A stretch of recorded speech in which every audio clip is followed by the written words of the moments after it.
There was a king, সেখানে একটি রাজা ছিল। দেখো কিং এর আগে এখানে কি বসলো? এ বসলো।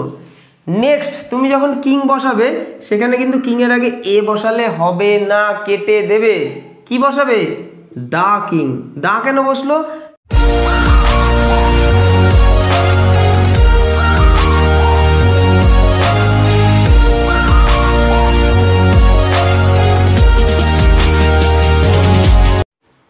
হ্যালো ফ্রেন্ডস, আজকের ক্লাস তোমরা দেখতে পাচ্ছ আর্টিকেল।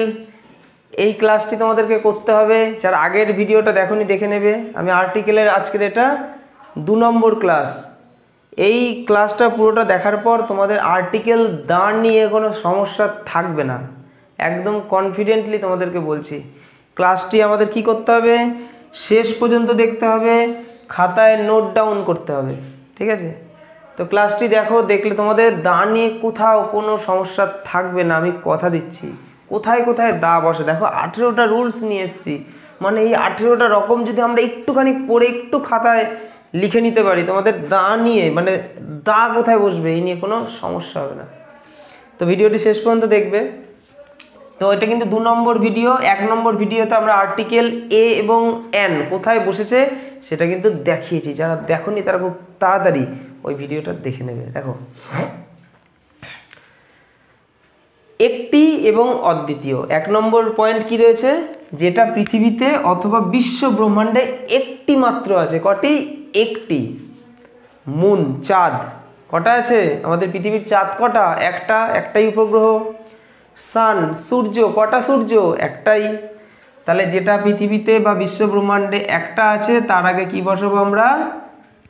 দা। ঠিক ধরেছ। নেক্সট,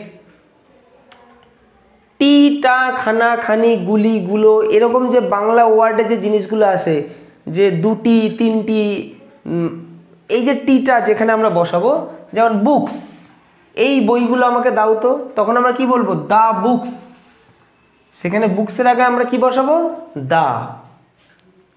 স্টুডেন্টস, দা স্টুডেন্টস, মানে ছাত্রছাত্রীগুলো, ঠিক আছে?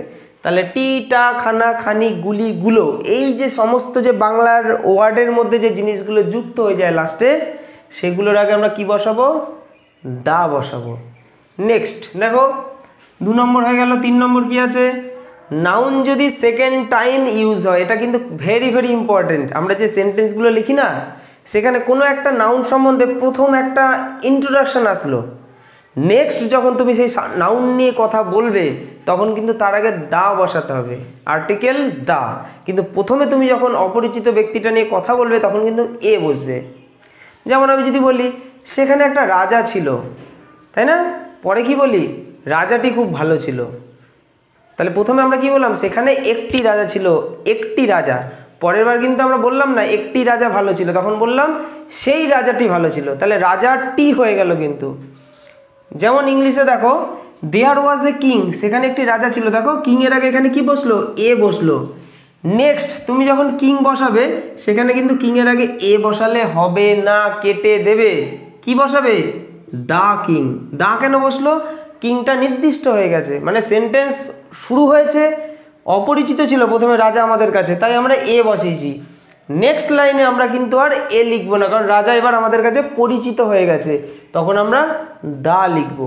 এছাড়াও এরকমভাবে আমরা সেন্টেন্সের বিভিন্ন যে লাইনগুলো করব, কোনো একটা জিনিস যখন শুরু করব, প্রথম নাউনের আগে আমরা এ বা এন বসাতে পারি, কিন্তু নেক্সট যখন তাকে নিয়ে আবার কথা হবে তখন আমরা দা বসাবো। এটা একদম নোট করে রাখো, এটা কিন্তু খুব ভেরি ভেরি ইম্পর্ট্যান্ট একটা জিনিস।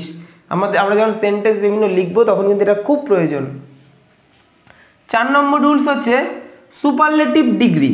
একদম এটা আমরা জানি, আমরা যে ডিগ্রি যে করি, ডিগ্রি কয় প্রকার? সুপারলেটিভ, কম্পারেটিভ, পজিটিভ ডিগ্রি নিয়ে একটা ভিডিও আসতে চলেছে। দেখো, তো ইএসটি যখন যুক্ত থাকবে লাস্টে, অ্যাডজেক্টিভটার লাস্টে ইএসটি যুক্ত থাকলে আমরা তখন বুঝবো সেটা হচ্ছে সুপারলেটিভ ডিগ্রি। আর সুপারলেটিভ ডিগ্রি হলে আমরা কি বসাবো? দা বসাবো। একদম ঠিক। তাহলে কি বসাবো? দা। তাহলে যখন আমরা দেখবো সুপারলেটিভ ডিগ্রি হচ্ছে, মানে আমরা অ্যাডজেক্টিভের শেষে দেখবো কি দেখতে পাবো? ইএসটি। যখনই ইএসটি যুক্ত থাকবে তখনই বুঝতে পারবো এটা সুপারলেটিভ ডিগ্রি। আর সুপারলেটিভ ডিগ্রিতে তার আগে দা বসাবো। বুঝেছো? আমরা বিভিন্ন সেন্টেন্স যখন করি তখন অনেক জায়গায় শূন্যস্থানে দা দেওয়া থাকে, তারপর আমরা ডিগ্রিতে তখন কি করব, আমরা দা দেখেই বুঝে যাই এটা সুপারলেটিভ করতে হবে, তখন আমরা ইএসটি যুক্ত করে দিই, বা ইএসটি দেখলে বুঝে যাব সুপারলেটিভ ডিগ্রি, তার আগে দা বসাবো। নেক্সট, সমগ্র জাতি মানে পুরো জাতিকে বোঝাচ্ছে, মানে পুরো জাতি, দেখো পুরো যখন জাতিকে বোঝাবে তখন কিন্তু আমরা দা বসাবো। তাহলে ক্যাট, ক্যাট কথার মধ্যে দিকে বোঝাচ্ছে তোমার বাড়ির বিড়ালটা বা আমার বাড়ির বিড়ালটা, ক্যাট মানে পুরো ক্যাটের পুরো জাতিকে বোঝাচ্ছে। তো ক্যাটের যখন পুরো জাতিকে বোঝাবে তখন আমরা দা বসাবো। দা ফার্মার, একটা ফার্মারকে বোঝাচ্ছে না, পুরো ফার্মারদের পুরো জাতিকে বোঝাচ্ছে, পুরো কৃষক সম্প্রদায়কে বোঝাচ্ছে, তখন আমরা কি বসাবো, দা। তার মানে যখন কোনো কিছু দ্বারা মানে পুরো জাতিকে বোঝাবে তখন আমরা দা বসাবো। দা ক্যাট, দা ফার্মার মানে ফার্মারের পুরো জাতিকে। আমাদের সেন্টেন্সে আমাদের কীরকম প্রয়োজন সেটা আমাদের বুঝে নিতে হবে, ঠিক সেই অনুযায়ী আমরা আর্টিকেল বসাবো।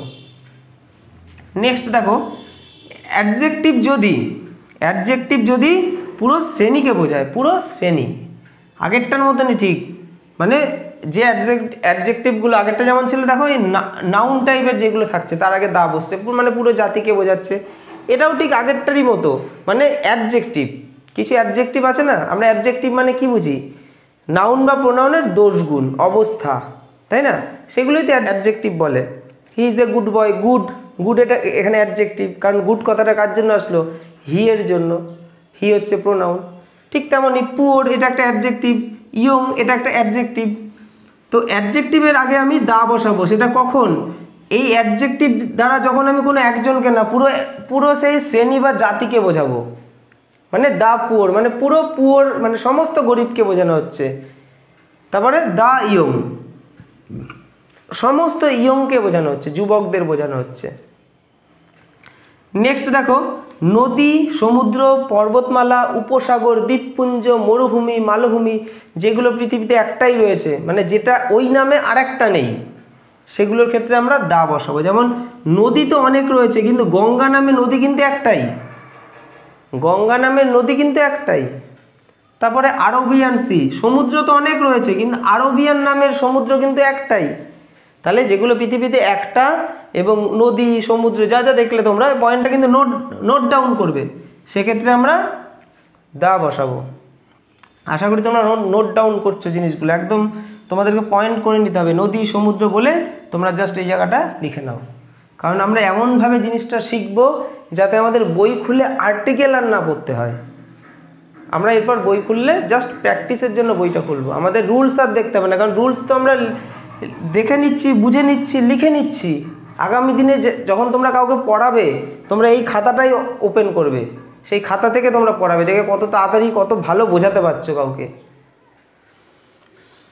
নেক্সট দেখো, জাহাজ এবং ট্রেনের নাম, তাহলে দ্য টাইটানিক, দ্য রাজধানী এক্সপ্রেস, ঠিক আছে, বড় বড় যে নাম করা যে জাহাজ, যে ট্রেন, যেগুলো একটাই রয়েছে, সেক্ষেত্রে আমরা দা বসাবো। দা টাইটানিক, টাইটানিক বড় একটা জাহাজ, নির্দিষ্ট ওই জাহাজকেই বলছে, আর একটা হচ্ছে রাজধানী এক্সপ্রেস, এটাও একটি, তাহলে দা রাজধানী এক্সপ্রেস, দা টাইটানিক। নেক্সট দেখো, কিছু দেশের নাম, আমরা তো জাহাজ, ট্রেন এগুলোর নাম তো দেখলাম, তার আগে দা বসালাম। কিছু দেশের নাম আছে যে দেশগুলো শর্ট ফর্মেও লেখা হয়, সেগুলোর আগে কিন্তু আমরা দা বসাবো। যেমন দা UAE, দা নেদারল্যান্ডস, এই যে দেশগুলো, এই দেশগুলোর আগে কিন্তু আমরা দা বসাই, কিছু দেশ আছে এরকম। তারপর দেখো, সংবাদপত্র, পবিত্র ধর্মগ্রন্থ, মহাকাব্য, এই যে জিনিসগুলো লেখা হয়েছে, কোনো একজন কবি, কোনো কেউ একজন লিখেছে, সেই ক্ষেত্রে কিন্তু আমরা দা বসাবো। তাহলে দা বাইবেল, দা টেলিগ্রাফ, দা আনন্দবাজার পত্রিকা, দা বর্তমান পেপার, এই যে জিনিসগুলো রয়েছে সংবাদপত্র, এই যে জিনিসগুলো, সেক্ষেত্রে কিন্তু আমাদের দা বসাতে হবে। যেমন বাইবেল তোমরা জানো পবিত্র ধর্মগ্রন্থ।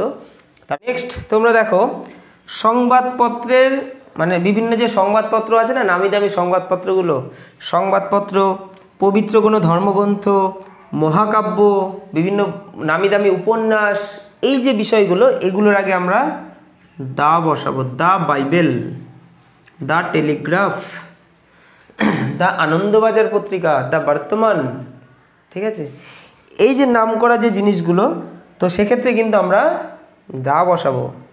নেক্সট দেখো, নোট করবে কিন্তু, হ্যাঁ, জাতি বা সম্প্রদায়, বিভিন্ন জাতি, মুসলিম সম্প্রদায়, মুসলিম জাতি, হিন্দু জাতি, ভারতীয়, এই যে বিভিন্ন জাতি বা সম্প্রদায়, সেক্ষেত্রে আমরা দা বসাবো। দ্য ইন্ডিয়ানস, দ্য মুসলিমস, বুঝতে পেরেছ? তাহলে বিভিন্ন যখন জাতি এবং সম্প্রদায় চলে আসবে তার আগে কিন্তু দা বসে। এগুলো কিন্তু তোমাদের ভালো করে দেখে নিতে হবে। তোমরা গ্রামারে যদি নিজেকে কিং বানাতে চাও, কিং কুইন আমরা বানাতে চাই, সেক্ষেত্রে আমরা এগুলো ভালো করে নোট করব। দা নিয়ে আমাদের কোনো কনফিউশনই হবে না।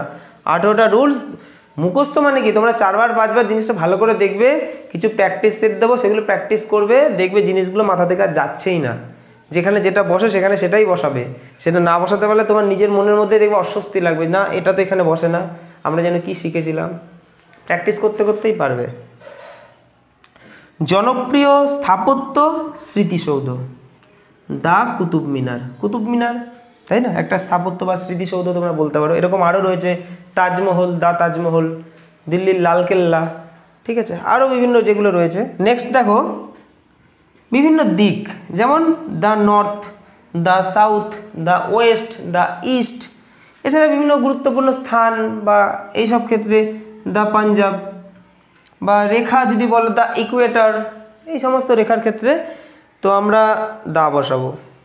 তাহলে এই দিক, বিভিন্ন ভৌগোলিক স্থান এবং বিভিন্ন রেখা, এই সমস্ত ক্ষেত্রে দা বসাতে হবে। নেক্সট দেখো, গুরুত্বপূর্ণ ঐতিহাসিক ঘটনা। তোমরা ইতিহাস পড়েছো, ইতিহাসের বিভিন্ন ঘটনা আছে, নামি দামি ঘটনা, সেই ঘটনাগুলো কেউ ভোলে না, আমরা কোনোদিন ভুলবো না, যতদিন ইতিহাস আছে ঘটনাগুলো থাকবেই। সেক্ষেত্রে দা বসাবো। The the quit India movement, Bharat ছাড়ো আন্দোলন, সেই গান্ধীজির ভারত ছাড়ো আন্দোলন 42-এর। তো এইরকম ইতিহাসে যে বড় বড় যে ঘটনাগুলো রয়েছে সেগুলোর ক্ষেত্রে আমরা দা বসাবো। আমি কিন্তু অনেক কটা উদাহরণ আনিনি, তাহলে কিন্তু ভিডিওটা বড় হয়ে যাবে, ক্লাসটা বড় হয়ে যাবে। তো একটা দিয়ে আমি বোঝাচ্ছি, তোমরা এরকমভাবে জিনিসগুলোকে ম্যাচ করে নিও। নেক্সট দেখো, বিভিন্ন তারিখ, যে তারিখগুলো আসে না, নির্দিষ্ট এই তারিখটা আমার মনে আছে, সেই নির্দিষ্ট তারিখটার আগে আমি দা বসাতে পারি, মানে গুরুত্বপূর্ণ নির্দিষ্ট কোনো তারিখ। দ্য 14th নভেম্বর, এই ডেটে আমার একটা ভালো কাজ কিছু একটা হয়েছিল, এই ডেটে আমরা কিছু একটা করেছিলাম, সেই ডেটগুলোকে আমরা নির্দিষ্ট এবং গুরুত্বপূর্ণ বোঝানোর জন্য আমরা দা ইউজ করতে পারি। তাহলে দ্য 14th নভেম্বর। এছাড়াও যে ক্রমিক সংখ্যা, ফার্স্ট, সেকেন্ড, থার্ড, ফোর্থ, এই যে বিষয়গুলো, তার আগে আমরা দা বসাবো। তাহলে the first, the second, the third, the fourth, এই যে ক্রমিক সংখ্যাগুলো। নেক্সট দেখো, তাহলে এই দিনটা হয়ে গেছে। এটা হচ্ছে এবার বাদ্যযন্ত্র, বিভিন্ন বাদ্যযন্ত্র, ভায়োলিন, নাম শুনেছো, দেখেছো, গানও শুনেছো, গিটার, এই যে বাদ্যযন্ত্র, তার আগে দা বসাবো। তাহলে দ্য গিটার, দ্য ভায়োলিন, ঠিক আছে। নেক্সট দেখো, পদবী, কোনো পদবীর দ্বারাই যখন সেই বংশ বা ফ্যামিলিকে বোঝায়, এটা কিন্তু হাইফাই একটা ব্যাপার। মানে আজ আমার টাইটেল দিয়ে কিন্তু আমার ফ্যামিলিকে মানে বোঝানো যায় না, কিছু কিছু, কিন্তু কিছু এমন কিছু টাইটেল বা পদবী থাকে যেগুলো কিন্তু একদম আইকনিক, মানে সেগুলো মানে একটা সম্ভ্রান্ত ফ্যামিলি, মানে সেই পদবীর দ্বারাই পুরো তার বংশকে বোঝাচ্ছে, মানে তার নাম নেওয়ার প্রয়োজনই নেই। আমি পাড়ায় এসে এই টাইটেলটা বললাম যে খান ফ্যামিলিরা কোথায় থাকে, একদম পাড়ার লোক দেখিয়ে দিল। তাহলে সেই পদবীর দ্বারা যখন পুরো সেই বংশ বা ফ্যামিলিটাকে বোঝায়, মানে ওই ফ্যামিলিতে 10 জন থাকে, আমি জাস্ট ওই পদবীটা বললাম, যার দ্বারা আমরা বুঝে গেলাম কার কথা বলা হচ্ছে, সেক্ষেত্রে কিন্তু আমরা দা বসাবো। যেমন দা খান, দা বোসেস, বোস ফ্যামিলি, খান ফ্যামিলি, তাই না, এই বিভিন্ন পদবীর দ্বারাই পুরো বংশটাকে বোঝাচ্ছে, সেক্ষেত্রে আমরা কি করব, দা বসাবো। নেক্সট এবং লাস্ট রুলস দেখো, প্রপার নাউন যখন কমন নাউনের মতো হয়। Kalidas is the Shakespeare of India, মানে কি, কালিদাসকে ভারতের শেক্সপিয়ার বলা হয়। শেক্সপিয়ার তো ভারতের লোক নয়, কালিদাসকে তুলনা করা হচ্ছে কার সাথে, শেক্সপিয়ারের সাথে। এই যে যার সাথে তুলনা করা হচ্ছে তার আগে আমরা দা বসাবো। কালিদাসের আগে দা না, কিন্তু কালিদাসকে যার সাথে তুলনা করা হচ্ছে, ঠিক আছে। তুমি জীবনে একটা বড় কিছু একটা করলে, জীবনে প্রতিষ্ঠিত হলে, তখন তোমাকেও তুলনা করা হলো কারোর সাথে। এই যে তুলনাটা হচ্ছে, যার সাথে তুলনা করা হবে তার আগে দা বসবে। তাহলে Kalidas is the Shakespeare of India. আমাদের আর্টিকেলের 18টা রুলসের এই ক্লাসটা শেষ হলো। আশা করি তোমাদের খুব ভালো লেগেছে এবং ভিডিওটা মন দিয়ে দেখেছো। এবং যারা নোট করোনি, জিনিসটা কিন্তু নোট করে নিতে হবে, নোট করতে হবে, খাতার মধ্যে রাখতে হবে, যাতে আমাদের বই খুলে এই রুলস যেন না পড়তে হয়। আমরা স্যারের কাছ থেকে শিখেছি, এরপর আমরা প্র্যাকটিস করব। সবাই খুব ভালো থাকবে। তোমরা কিন্তু লিঙ্কে যাবে, নিচে দেখবে তোমাদের ডেসক্রিপশন বক্সে লিঙ্ক আছে যে আগের ভিডিওটা, যেখানে এ এবং এন নিয়ে আলোচনা হয়েছে আর্টিকেল, সেখানে আর্টিকেলের বিস্তারিত আরেকটু আলোচনা হয়েছে, সেইটা কিন্তু দেখাটা খুব দরকার। যারা ওটা দেখোনি তারা কিন্তু ওটা দেখবে। এবং এই ভিডিওটা তো হয়ে গেল, আর্টিকেলের চ্যাপ্টার আমাদের শেষ। ভিডিওগুলো তোমরা পরপর দেখছো। সবাই ভালো থাকবে, ভিডিও শেয়ার করবে এবং চ্যানেলটা সাবস্ক্রাইব করবে, তাহলে কিন্তু তোমরা অটোমেটিক আমি যে ভিডিওগুলো প্রত্যেক দিন দিচ্ছি সেই ভিডিওগুলো তোমরা দেখতে পাবে। একদম ইউটিউব খুললেই তোমাদের সামনে চলে আসবে। এই জন্য তোমাদের সাবস্ক্রাইব করে বেল আইকনটা প্রেস করার প্রয়োজন আছে। তো আশা করি ভালো লাগছে তোমাদের। নেক্সট ক্লাসে দেখা হবে। ভালো থেকো সবাই।